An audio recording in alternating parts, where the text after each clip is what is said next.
अस्सलाम वालेकुम। आज हम स्टार्ट करने जा रहे हैं एक न्यू टॉपिक जिसका नाम है हमारे पास फार्मेसी लेआउट डिज़ाइन। सही है।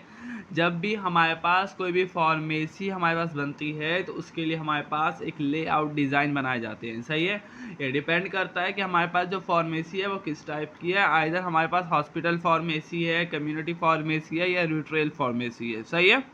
अब सबसे पहले आपको पता होना चाहिए कि हमारे पास जो लेआउट होता है वो क्या होता है। सही है। कोई भी ऐसी अरेंजमेंट या प्लान जो कि हमारे पास क्या करे, किसी भी कॉम्प्लेक्स इंफॉर्मेशन को सिंपलेस्ट फॉर्म के अंदर डिस्क्राइब करे, उसे हम क्या नाम देते हैं, लेआउट का। सही है। इसके बाद आता है किसी भी लेआउट की इंपॉर्टेंस क्या होती है कि ये जो लेआउट होता है ये हमारे पास सिग्निफिकेंट रोल प्ले करता है कहाँ पे, development of customer perception which have the positive impact on the sale potential. ये क्या करेगा, कस्टमर परसेप्शन के ऊपर क्या करेगा, पॉजिटिव इम्पैक्ट प्ले करेगा ताकि हमारे पास जो सेल का पोटेंशियल है वो क्या रहे, इंक्रीज रहे। सही है। यानी फार्मेसी के अंदर जो सेल हो रही है वो क्या रहे, हमारे पास इंक्रीज रहे, डिक्रीज ना हो। सही है। अब कोई भी हमारे पास फार्मेसी लेआउट का डिज़ाइन होता है उसका ऑब्जेक्टिव क्या होता है, हमेशा जो भी लेआउट बनता है आइदर फार्मेसी का हो या किसी भी मार्केटिंग स्किल का हो तो उसका जो मेन ऑब्जेक्टिव होता है वो क्या होता है कि वो अट्रैक्ट करे किसको, लार्ज नंबर ऑफ कस्टमर को।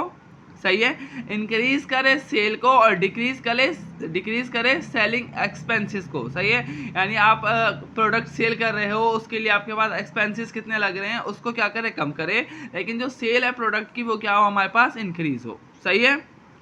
They have space for the reserve for stock. इसके पास हमारे पास जो भी एरिया हो उसके अंदर हमारे पास स्टॉक के लिए जगह मौजूद हो, उसका एक स्पेसिफिक ऑफिस हो और रेस्टिंग प्लेस हो किसके लिए, एम्प्लॉयज़ के लिए।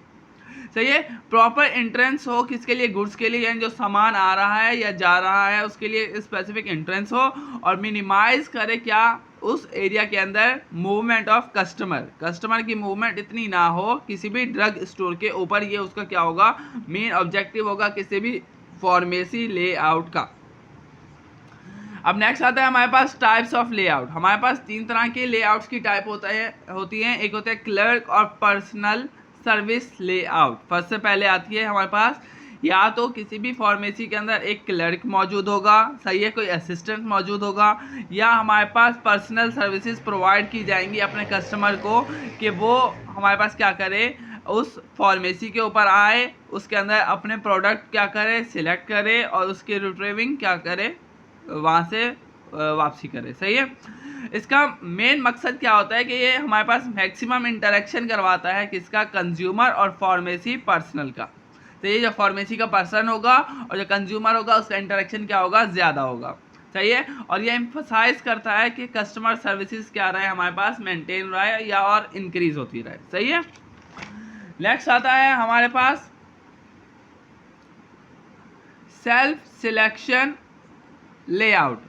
सेल्फ सिलेक्शन लेआउट का मतलब क्या होता है कि जो कस्टमर है वो ब्राउज करे एंड सिलेक्ट करे प्रोडक्ट को अपने खुद के बिहाफ के ऊपर, लेकिन जो फार्मेसी स्टाफ है वो भी हमारे पास अवेलेबल होगा, अगर उसे ज़रूरत होगी तो उसे फार्मेसी स्टाफ भी क्या करेगा, एंटरटेन ज़रूर करेगा। सही है। ये हमारे पास ज़्यादातर न्यूट्रिशनल सप्लीमेंट्स, कॉस्मेटिक और ओवर द काउंटर ड्रग्स के लिए हमारे पास सेल्फ सिलेक्शन लेआउट मौजूद होता है, और ये हमारे पास क्या करता है, मैक्सिमाइज करता है कस्टमर कन्वेंस को कि कस्टमर खुद आए, चीज़ ले और उसका बिल करवाए और चला जाए। सही है। नेक्स्ट आता है हमारे पास सेल्फ सर्विस लेआउट। सही है। सेल्फ सर्विस लेआउट के अंदर हमारे पास जो कस्टमर होता है वो सिलेक्ट करता है प्रोडक्ट को इंडिपेंडेंटली। सही है। इसके अंदर हमारे पास मिनिमम क्लियर सर्विसेज क्या होती हैं, पाई जाती हैं। ये 100% सेल्फ सर्विसेज नहीं होगा। सही है। मिनिमम क्लियर सर्विसेज इसके अंदर क्या होंगी, पाई जाएंगी। ये मैक्सिमम एक्सपोजर करवाता है किसका, प्रोडक्ट का कस्टमर से, और ये हमारे पास 100% सेल्फ सर्विस नहीं होगा। तो ये 3 तरह की टाइप्स हो गई। नेक्स्ट आता है हमारे पास स्टाइल ऑफ लेआउट। हमारे पास 2 तरह के स्टाइल होते हैं लेआउट्स के अंदर, एक होता है ग्रिड स्टाइल और एक होता है फ्री फ्लो स्टाइल। सही है। सबसे पहले देखेंगे कि हमारे पास ग्रिड स्टाइल क्या होता है। ग्रिड स्टाइल के अंदर ये एक ऐसा लेआउट होता है जिसके अंदर हमारे पास स्ट्रक्चर प्रोवाइड किया जाता है, यानी लीनियर स्ट्रक्चर के अंदर हमारे पास क्या है, शेल्फ्स हैं और उन शेल्फ्स के अंदर मेडिकेटेड प्रोडक्ट और ड्रग्स वगैरह क्या रख दी गई है स्ट्रेट रोज के अंदर, सही है। और ये हमारे पास क्या करता है, ऑर्गेनाइज पाथवे प्रोवाइड करता है किसको, कस्टमर को, ताकि वो उसे क्या करें, फॉलो करें। इसके एडवांटेजेस क्या है, ये हमारे पास मोर प्रोडक्ट एक्सपोजर होता है, किसका, कस्टमर का प्रोडक्ट से एक्सपोजर क्या होगा, ज़्यादा होगा। पॉसिबिलिटी होती है कि बंदा खुद आए और चीज़ ले ले, सेल्फ सर्विसेज प्रोवाइड की जाती है, सही है। फेमिलियरिटी होती है with the product that can be needed in the future, उस प्रोडक्ट से आपका इंटरेक्शन होगा जो हो सकता है कि आपको फ्यूचर के अंदर उसकी ज़रूरत पाई जाए, सही है। ये हमारे पास सिंपल होता है, सिक्योरिटी होती है इसके अंदर, और मिनिमम प्लेफरेज होता है, सही है। मैक्सिमम यूटिलाइजेशन होती है किसकी, अवेलेबल स्पेसिस के ऊपर। नेक्स्ट आता है हमारे पास फ्री फ्लो लेआउट, सही है। फ्री फ्लो लेआउट हमारे पास क्या होता है कि इसके अंदर हमारे पास जो भी शेल्फ्स हैं वो हमारे पास अरेंज हुई होती हैं, कैसे, ओपन फॉर्म के अंदर। इनफॉर्मल मेथड होता है इसके अंदर, और वेरीड पैटर्न होता है, सही है, जो कि अलाउ करता है कस्टमर को कि वो फ्रीली मूव करे किसी भी फिक्स पाथ के ऊपर। यानी इसके अंदर कोई फिक्स पाथ नहीं होता, कस्टमर जैसे मूव करना चाहे वैसे मूव कर सकता है और अपना सेल्फ सर्विसेज के बेस के ऊपर प्रोडक्ट ले सकता है, सही है। इसके एडवांटेजेस क्या होते हैं कि ये हमारे पास प्रमोट करता है रिलैक्स शॉपिंग को, प्रमोट करेगा, इंक्रीज करेगा इम्पल्स परचेज को, यानी आपकी परचेज जो है फार्मेसी की वो क्या होगी, इंक्रीज होगी, और विजुअल अपील और फ्लेक्सिबिलिटी इसके अंदर क्या होगी, प्रोवाइड की जाएगी। लेकिन इसके हमारे पास क्या है, डिसएडवांटेजेस हैं। सबसे पहले है लॉटरिंग इनकरेज, यानी आवारागर्दी वहाँ पे क्या होगी, बढ़ेगी। पॉसिबल कन्फ्यूजन भी हो सकती है ड्रग लेने के अंदर, और वेस्ट ऑफ फ्लोर स्पेस, यानी जो जगह है उस फार्मेसी के अंदर बेशक वो फ्री फ्लो स्पेस है, लेकिन उसके अंदर जो जगह है वो क्या होगी, कंज्यूम हो जाएगी, और मोर कस्टमर हमारे पास नहीं आ पाएंगे। नेक्स्ट है हमारे पास list of minimal requirement for a pharmacy. एक फार्मेसी के लिए हमारे पास मिनिमल रिक्वायरमेंट क्या होनी चाहिए।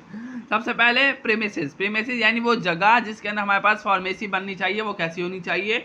उसके ऊपर हमारे पास एक वाइट बोर्ड लगा होना चाहिए, ग्रीन कलर का हमारे पास बोर्ड होना चाहिए, उसके ऊपर वाइट कलर में लिखा होना चाहिए, पूरा फार्मेसी डिस्प्ले होना चाहिए उसका, जिसकी मिनिमम लेंथ होनी चाहिए हमारे पास 5 फीट, और उसकी जो चौड़ाई होनी चाहिए वो होनी चाहिए 2.5 फीट, सही है। जो भी फार्मेसी की जगह है वो सेपरेट रूम होना चाहिए, अलग हॉस्पिटल से या कम्युनिटी से। जो भी जगह है हमारे पास फार्मेसी के लिए वो हमारे पास बिल्ड ड्राई होनी चाहिए, वेल लिट और वेंटिलेटेड होनी चाहिए, और हमारे पास सफिशिएंट डायमेंशन होनी चाहिए उसके अंदर कि हमारे पास जो स्टॉक है उसको रखने की जगह भी मौजूद होनी चाहिए। Area of section to be use at dispensing department should not be less than 6 square metre, यानी जो हमारे पास डिस्पेंसिंग का एरिया होना चाहिए वो हमारे पास मिनिमम 6 स्क्वायर मीटर होना चाहिए, सही है। फ्लोर जो होना चाहिए वो स्मूथ होना चाहिए और वॉशेबल होना चाहिए। डिस्पेंसिंग एरिया को हम क्या करेंगे, सेपरेट रखेंगे बाय बैरियर, ताकि किसी भी पब्लिक पर्सन की एंट्री उसके अंदर ना हो सके। फिर आता है हमारे पास हॉस्पिटल फार्मेसी। हॉस्पिटल फार्मेसी हमारे पास क्या होता है, एक ऐसा डिपार्टमेंट होता है जो कि हमारे पास डील करता है किसको, प्रोक्योरमेंट्स को, स्टोरेज को, कंपाउंडिंग को, डिस्पेंसिंग को, मैन्युफैक्चरिंग को, टेस्टिंग, पैकेजिंग और डिस्ट्रीब्यूशन ऑफ ड्रग। इन सारे पैरामीटर्स को कौन कवर करता है हमारे पास, अगर कोई भी फार्मेसी कहाँ पे है, हॉस्पिटल के अंदर है। हॉस्पिटल फार्मेसी ये सारे जो ऑब्जेक्टिव है इनको क्या करेगी, फुलफिल करेगी। नेक्स्ट आता है हमारे पास location and layout of hospital pharmacy. आपकी जो हॉस्पिटल फार्मेसी होनी चाहिए उसका जो जगह होनी चाहिए उस जगह में जो पेशेंट और जो स्टाफ है उसका इंटरेक्शन हमारे पास क्या हो, इजीली हो, सही है। यानी जो भी फार्मासिस्ट है और जो पेशेंट है उसका इंटरेक्शन क्या हो, इजीली हो। मल्टी स्टोर्ड है, यानी अगर आपकी जो हॉस्पिटल है वो first floor, second floor, third floor है, तो उस केस के अंदर आपके पास जो डिस्पेंसिंग यूनिट होना चाहिए वो कहाँ पे होना चाहिए, ग्राउंड फ्लोर के ऊपर होना चाहिए, सही है। मैन्युफैक्चरिंग रूम जो होना चाहिए फार्मेसी का वो भी क्या होना चाहिए, एडजेसेंट, यानी उसके साथ होना चाहिए। अगर आउट पेशेंट है तो फार्मेसी क्या करेगी, तो फार्मेसी की जो अपीयरेंस होनी चाहिए वो क्या होनी चाहिए, गुड होनी चाहिए। इनफ स्पेस होनी चाहिए फॉर सिटिंग, अगर किसी भी पेशेंट को वेट कराया जा रहा है फॉर मेडिसिन, सही है, तो पेशेंट वहाँ पे बैठ के थोड़ा वेट कर सके, सही है, यानी सिटिंग एरिया भी मौजूद होना चाहिए। Medical store of the pharmacy should be adjacent to the pharmacy itself, यानी उसका जो मेडिकल स्टोर होना चाहिए वो भी उसके करीब ही होना चाहिए। उसकी जो हमारे पास लेआउट होता है वो कुछ इस तरह का होता है कि पहले हमारे पास एसेप्टिक सेक्शन होता है, सही है, मैन्युफैक्चरिंग सेक्शन होगा, रॉ मटेरियल का सेक्शन अलग होगा, स्टोर का अलग होगा और फिनिश प्रोडक्ट का अलग होगा, सही है। रॉ मटेरियल मैन्युफैक्चरिंग का जो बंदा होगा वो रॉ मटेरियल से मटेरियल लेगा, स्टोर से लेगा और फिनिश करके प्रोडक्ट यहाँ पे क्या करेगा, स्टोर करेगा।